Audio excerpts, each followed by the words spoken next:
Hello everyone, বিপিনুরকে নিয়ে সাম্প্রতিক ঘটনার পর এলাকায় চরম উদ্বেগ ছড়িয়ে পড়েছে। মানুষ জানতে চাইছে তার শারীরিক অবস্থা কেমন আছে এবং চিকিৎসা কী ব্যবস্থা নেওয়া হয়েছে। স্থানীয় সূত্রে জানা যায়, বিপিনুরকে হঠাৎ গুরুতর অসুস্থ অবস্থায় হাসপাতালে ভর্তি করা হয়। চিকিৎসকরা জানিয়েছেন, এই দ্রুত উন্নত চিকিৎসা শুরু না করলে বিপিনুরের অবস্থা আরও খারাপ হতে পারে।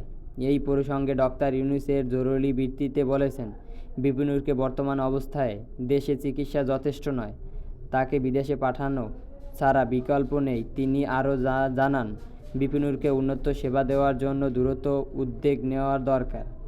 এজন্য সরকার কর্তৃপক্ষ এগিয়ে আসার আহ্বান জানান তিনি।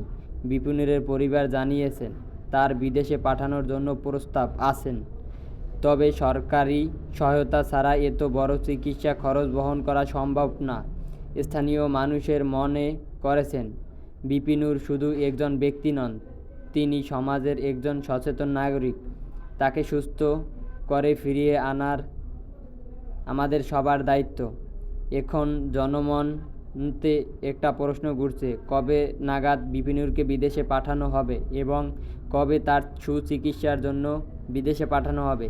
বিপিনুরকে ডক্টর ইউনূস সরকার বিদেশি চিকিৎসার জন্য খুব শীঘ্রই পাঠানোর দায়িত্ব নিয়েছে।